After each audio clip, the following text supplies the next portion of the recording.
हजारो कोटींचा अर्थसंकल्प असलेल्या ठाणे महानगरपालिका क्षेत्रातील गरीब वस्त्यांमध्ये जिजाऊचे मोफत आरोग्य क्लिनिक सुरू।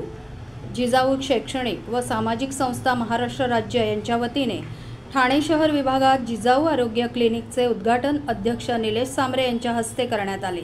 जिजाऊ शैक्षणिक व सामाजिक संस्था महाराष्ट्रातील विविध जिल्ह्यांमध्ये अनेक सामाजिक उपक्रम राबवित आहे। विद्यार्थ्यांना मोफत शिक्षण सुविधा, महिलांना स्वावलंबी बनवण्याकरिता प्रशिक्षण केंद्र, गरीब रुग्णांना मोफत उपचार उपलब्ध करून देत आहे। तसेच आता गरीब वस्त्यांमध्ये जिजाऊ आरोग्य क्लिनिक सुरू करण्यात येत आहे।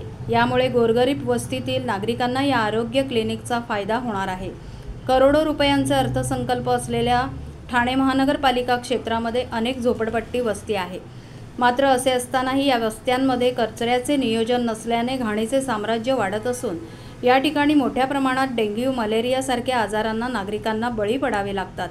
अशातच खाजगी रुग्णालयांमध्ये अतिरिक्त शुल्क या नागरिकांना परवडणारे नाही। तसेच सरकारी रुग्णालय ही हाकेच्या अंतरावर नसल्याने जिजाऊ शैक्षणिक व सामाजिक संस्थेचे अध्यक्ष निलेश सांबरे यांच्या संकल्पनेतून जिजाऊ आरोग्य क्लिनिक हे गोरगरीब वस्त्यांमध्ये आता उभारण्यात येत आहे। असेच काही ठाणे शहर विभागातील कळवा पूर्वेकडील 25,000ची लोकवस्ती असलेल्या आनंदनगर परिसरात जिजाऊ आरोग्य क्लिनिकचे केंद्र उभारण्यात आले आहे। यामध्ये विभागातील गरीब व गरजू नागरिकांकरिता मोफत उपचाराबरोबरच औषधेही मोफत मिळणार आहे। जिजाऊच्या वतीने पालघर जिल्ह्यातील झडपोली येथे मोफत सुसज्ज असे रुग्णालयाची ही उभारणी करण्यात आली असून त्या ठिकाणी मोठमोठ्या शस्त्रक्रिया या मोफत केल्या जातात। ही सर्व सुविधा गोरगरीब जनतेकरिता जिजाऊ संस्थेचे अध्यक्ष निलेश सांबरे यांच्या संकल्पनेतून उभारण्यात आली आहे। असे असताना मुख्यमंत्री एकनाथ शिंदे यांच्या हजारो कोटीचा अर्थसंकल्प असलेल्या ठाणे महानगरपालिका क्षेत्रातही अनेक ठिकाणी गोरगरीब वस्तींपर्यंत नागरिकांना मोफत सुविधा उपलब्ध होत नाही। हीच बाब लक्षात घेता जिजाऊ शैक्षणिक सामाजिक संस्थेच्या वतीने जिजाऊ आरोग्य क्लिनिक उभारण्यात आले आहे। याचा लोकार्पण सोहळा जिजाऊचे अध्यक्ष निलेश भगवान सांबरे यांच्या हस्ते शनिवारी करण्यात आले। याचबरोबर या परिसरातील समर्थ विद्यालयातील विद्यार्थ्यांना निलेश सांबरे यांच्या हस्ते शैक्षणिक साहित्याचे वाटपही करण्यात आले। जिजाऊ ही संस्था समाजातील गोरगरीब विद्यार्थ्यांना शिक्षणाच्या मूलभूत हक्कांपासून वंचित राहू नये याकरिता नेहमी प्रयत्न करत असते। याचाच एक भाग म्हणून कळवा पूर्व आनंदनगर परिसरातील समर्थ विद्यालयातील या गरीब व गरजू विद्यार्थ्यांना जिजाऊ शैक्षणिक सामाजिक संस्था यांच्या वतीने निलेश सांबरे यांच्या हस्ते या शैक्षणिक साहित्याचे वाटप करण्यात आले। गेले 15-16 वर्ष आम्ही आरोग्यावर काम करत असताना झडपोलीच्या रुग्णालयामध्ये ठाण्यातील अनेक भगिनी अनेक बांधव उपचारासाठी येत असताना आमच्या लक्षात आलं तर खूप मोठी समस्या ठाणे महापालिका क्षेत्रामध्ये आरोग्याची आहे।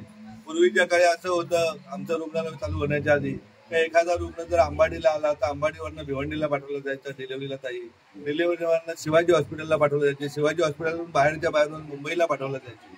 ही दुरावस्था बघून आम्ही रुग्णालय उभं केलेलं आहे की जे कुठलीही वर्गणी न मागता कोणाकडून देणगी न घेता हा समाज आपला आहे आणि या समाजाच्या सर्वार्थाने आरोग्याची सेवा करणे ही आपली ड्युटी आहे। ती समजून आपलं रुग्णालय उभं आहे आणि या रुग्णालयामध्ये दररोजच मुंबऱ्यापासून कोपरी पाचपाखाडीपासून ठाणे शहरापासून अनेक बांधव समाज बांधव उपचारासाठी येत असतात। अशा वेळेस जर असं जिजाऊ आरोग्य क्लिनिक जे सुरू केले, आम्ही लोकसभा निवडणुकीमध्ये समाजाला आश्वासन दिलं होतं की 100 आरोग्य क्लिनिक उभे करू। मग आता आम्ही जरी पराभव झाला असला तरी मग आमच्या एका लोकसभा क्षेत्रापुरती मर्यादित न राहता संपूर्ण ठाणे आणि पालघर जिल्ह्याच्या कानाकोपऱ्यात जिथे जिथे गरज आहे, जिथे जिथे गरीब आहे, जिथे जिथे आमची ताई अंगावर आजार काढून मरण पावते, अशा वेळेस जिथे जिथे पोटातल्या बाळासहित आमची भगिनी मरण पावते, अशा सर्व एरियामध्ये आम्ही जिजाऊचे आरोग्य क्लिनिक सुरू केले। ठाणे राहू दे, कल्याण राहू दे, मुरबाड, शहापूर, बोईसर, पालघर, डहाणू या सर्वच दोन्ही जिल्ह्याच्या कानाकोपऱ्यात सुरू केलेले। आज आनंदनगरमध्येही आरोग्य क्लिनिक इथल्या भगिनी बांधव खूप दिवसापासून मागणी करत होते तर आम्हाला आमच्या भागातही एक चांगला आरोग्य क्लिनिक द्या जेणेकरून आपल्याला पोटातल्या बाळापासून 100 वर्षाच्या आजोबापर्यंत वाचवता येईल।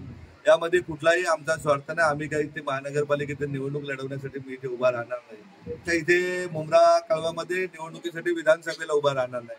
हा समाज आपला आहे। ज्याप्रमाणे आपण पत्रकार महोदय समाजाची सेवा करताय त्याप्रमाणे आम्ही व्यावसायिकांनी आलेला पैसा जो मेहनतीने पैसा आहे तो समाजाच्या सर्वार्थाने विकासाला लागला पाहिजे, त्या दृष्टीने हा उपक्रम दिव्यातही आम्ही आरोग्य क्लिनिक सुरू करतोय। ऑलरेडी महिलांसाठी अनेक उपक्रम सुरू आहेत।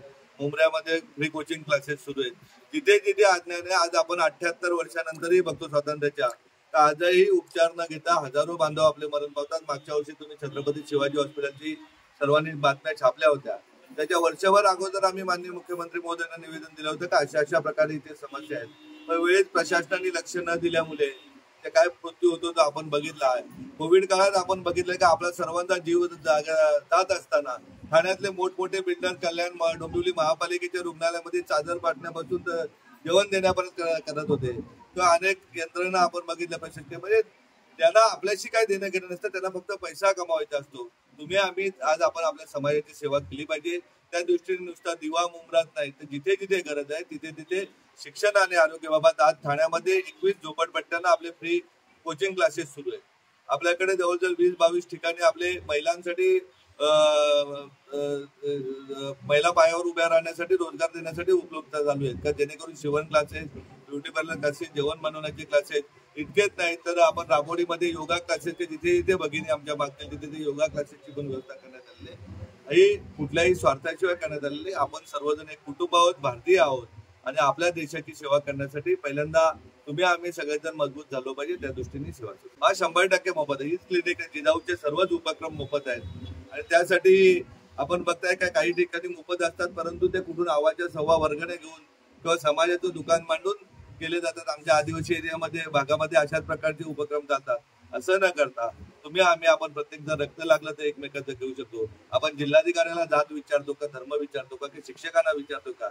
आजचं जे परिस्थिती आपण बघतोय का जिथे तिथे जाती बाती धर्माच्या नावाने जे कुठेतरी गोंधळ चालू आहे, अशा वेळेस मूळ ज्या सुविधा आहेत, आरोग्य सुविधा, शिक्षण सुविधा, महिला सक्षमीकरण किंवा रोजगार, याच्याकडे प्रशासनाचं म्हणा किंवा राजकारण्यांचं दुर्लक्ष आहे.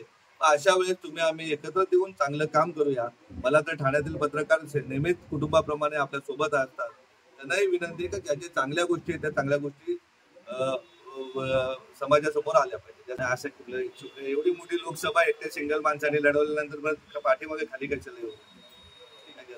परंतु उमेदवार चांगले भेटले तर आम्ही 288 चे 88 उभे करू.